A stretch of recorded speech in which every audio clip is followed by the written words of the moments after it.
Hey guys, this is Admiral Seabass coming at you with a Turn 5 summary for our Global War 85 playtest. I did play this turn solo, as I said I would, and it is a continuation of the game that we uh, we started a week ago here in my game room. So I did talk to some of the guys a little bit about strategy, what they had intended to do, etc. But most of the moves are mine, and the guys had set up some things pretty well, to be honest with you. So um, let's see. Let's talk first about Warsaw Pact. And again, Warsaw Pact is the Eastern European countries here. Um, they tried diplomacy. They tried to get Albania from pro China to neutral, but they did not. They weren't. They didn't succeed with that role. So that was unsuccessful. Um, they were able to take the Netherlands here, and then they blitzed into Paris and also took Paris. And that got them another 6 income that they were able to collect at the end of their turn. You can see here that NATO was able to take it back. I'll cover that in a minute. There was a big stack of units here in Venice that would and not a lot of Warsaw Pact units in behind. And so they had 4 theater missiles that they put tactical nukes on, and they were able to take out almost the entire stack of NATO units. They rolled better than average, but still, um, that was pretty cool to see. And then let's see. I think most importantly here going forward is this army marker here is has on it uh, attack helicopter and 2 airborne infantry. If you can see here, London doesn't have a lot in it and won't be able to get anything else in it before Warsaw Pact takes their turn. So it is possible they could try an airborne assault on London in turn 6. The reason there's no NATO stuff in there is because the Soviets came in and did a massive airstrike with tactical nukes and took out a bunch of NATO and US troops there. So the thing is that NATO will surrender if Frankfurt, Belgium, Luxembourg, Paris, London, and Rome are all Warsaw Pact occupied. So Warsaw Pact has a chance here in conjunction with the Soviets to try to get NATO to surrender. So we'll see how that works out. Um, Austria here and northern Yugoslavia still, I mean, there's a lot of Russian stuff here, which is the darker colored units. It's strengthened, but NATO once again has got a bunch of stuff here in Venice. And Warsaw Pact probably doesn't have enough stuff to come in and take it. So they're going to have to probably strengthen some more over here. Start thinking about how they're going to get into Rome. And you can see here that NATO also has some airborne infantry in Rome. They're at a major air base. They also have a theater missile here. So NATO's threat projecting here into southern part of Warsaw Pact. One final thing they were able to do is they were able to hit this NATO oil tanker down here. They've got 2 diesel attack subs down here. They'll be able to hit it again this turn. So NATO or the U.S. is going to have to get some ships down here to look into that. So Warsaw Pact collected 36 IPPs at the end of their turn. Now NATO on their turn, they started with Saudi Arabia was leaning towards the USSR. NATO tried to get that back to neutral and they failed. So that was how they started their turn. And then let's see what else. I already mentioned to you they were able to retake Paris. And then they built a lot of defense, but a little bit of offense here too, with theater missiles here, theater missile here, and airborne infantry here. In Paris, they've got pretty mixed force. They've got a main battle tank, a rocket artillery, a mech, an anti-aircraft, and 2 light infantry. And then you can see the U.S. moved 2 fighters in here and a light and an airborne as well.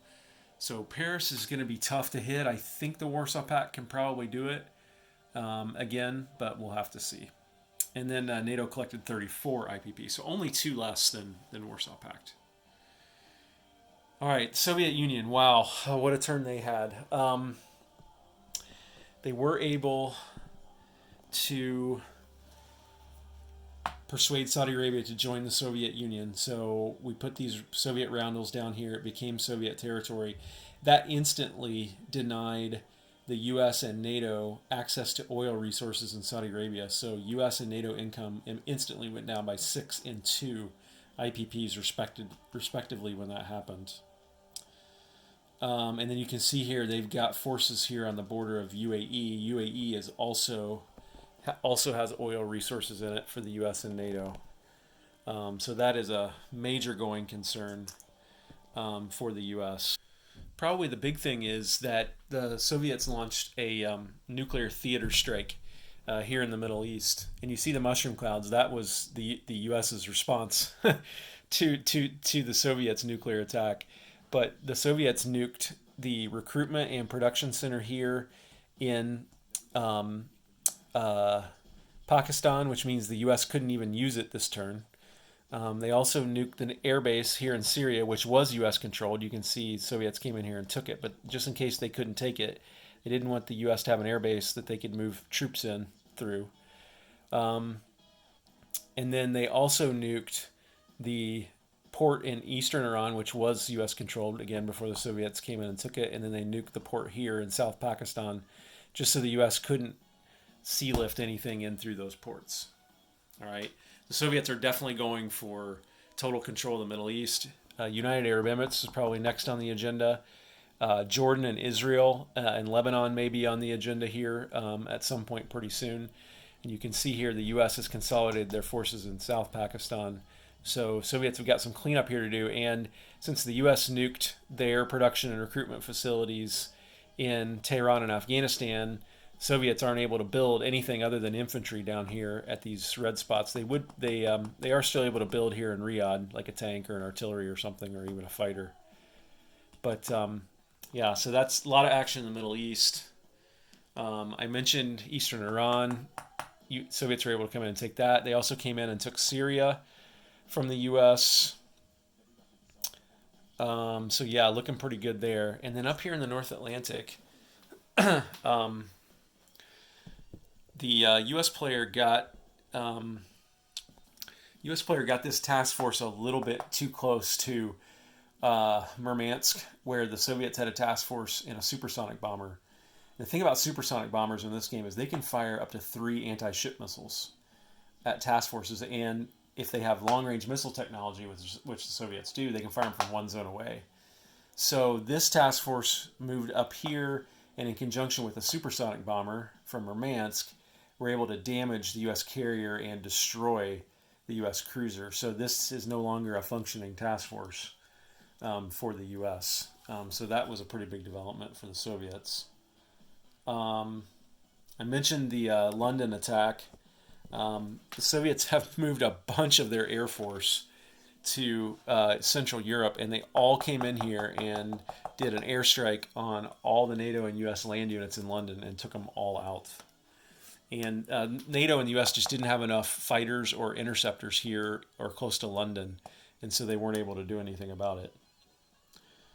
Also, good for the Soviets is they've completely dominated and taken all of South Africa.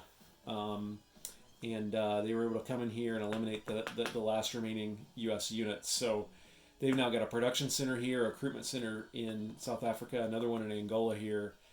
Who knows what they might do. I've actually thought about maybe building them an extra production center point or two down here, maybe build some Navy. Could you maybe go across and hit South America from here? I don't know. Might be fun to contemplate. They also hit the NATO oil tanker here off the Horn of Africa, which is right here. So that cost NATO another 2 IPP last turn. And then just a fun one, which they knew they couldn't sustain. They were able to come up here and launch an airborne assault from Magadan and take Alaska. You can see the U.S. has already cleared them out, although not retaken it. So yeah, that's the Soviets. And then the Soviets collected 67 IPP. And then the U.S. Needed some breaks, and they got it. They were able to convert Indonesia into a military pact with the U.S. So that was good and gives them a launching off point to try to oppose the Soviets in the Middle East. And then I already mentioned that they also launched their own strategic nuke attack. They launched a counter value attack, which allows you to attack production and recruitment centers only, although it costs you 2 political capital points to do it. So they hit Tehran and the production and recruitment capacity in Tehran and Baghdad, and then they also sent their stealth bomber in to Moscow and hit the recruitment center there, which is worth 6. So that strike alone reduced Soviet income by about 10 IPP. Um, so they had a massive airstrike. The Soviets had about 5 or 6 land units here in eastern Iran, and the U.S. was able to bring up a lot of their naval aviation from this task force right here, and also some other stuff in the region. Their B-52 bomber from Guam, and they were able to eliminate like 4 or 5 of those ground units there.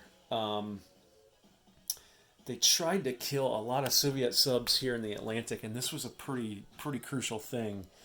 The U.S. has got a lot of ground units ready to sea lift to Europe to protect NATO, but the Soviets have too many subs lurking out here to attack the sea lift line, and the U.S. also forgot to build any escorting units. So they were hoping to clear out this guy, and 2 other subs, and they were able only to get 2 out of the 4. So they couldn't send any other sea lift because it could have been auto killed by the Soviets. So now the U.S. has got a new task force put down here.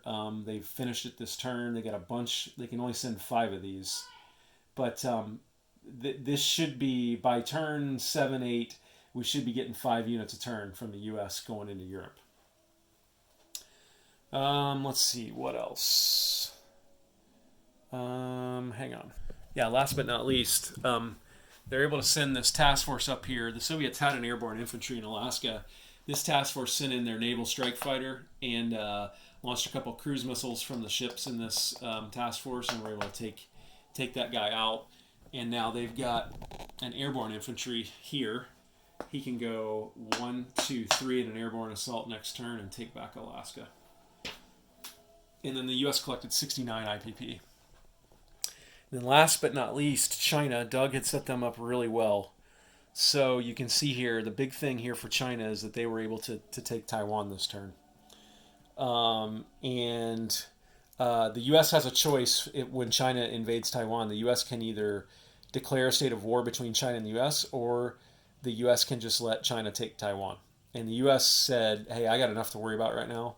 I don't have the forces to oppose you, especially with North and South Korea could go hot at any time. So the U.S. is saying, hey, you can have it for now, and then quietly saying, maybe later in the game I might come and try to take it back. Also, one of the Chinese victory conditions is not only securing manned space mission technology, but also successfully launching their first mission, which they did by sending the Shenzhou manned space vehicle up into low Earth orbit. All right, and then China collected 12 IPPs this turn. And then let's see where technology stands.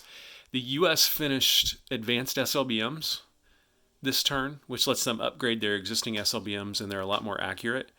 So that's going to be good for them. They finally progressed lasers to stage 3. And then I think nobody else completed any technology this turn. It's been pretty slow going. NATO's trying to get advanced fighters. Forgot to tell you, the U.S. also launched a space shuttle mission up into low Earth orbit, and they have 2 ASAT missiles. So I think they're going to target the Soviet early warning satellite next turn, which would then allow the U.S. to try to take a shot with their ICBMs here against the Soviet ICBMs, which could not fire back without the capacity for having early warning. So we'll see how that turns out. So I calculated the victory points, and here's where things stand. For the Warsaw Pact USSR alliance, they have 23 total. They're in first place. The Warsaw Pact has 11 victory points, and Soviets have 12. Second place is China with 12 victory points, and third place is the NATO and the US with 10. And that's natural. I mean, this game is sort of set up to where the Warsaw Pact and the Soviets can get out to an early lead based on the opening setup, where they have a lot more stuff on the board. and can take a more aggressive posture. But long term, the U.S. and NATO economies start to warm up, and the U.S. and NATO can pump more money in typically than the Soviets can or the Warsaw Pact can. So it's playing according to type here, where Warsaw Pact and Soviets are coming this way, and then slowly the U.S. and the NATO should be able to push back that way, and China kind of being the wild card. All right, that was turn 5, everyone. Hope you enjoyed this overview. Thanks for following along and for your interest in Global War 85. Take care. Admiral Seabass signing off.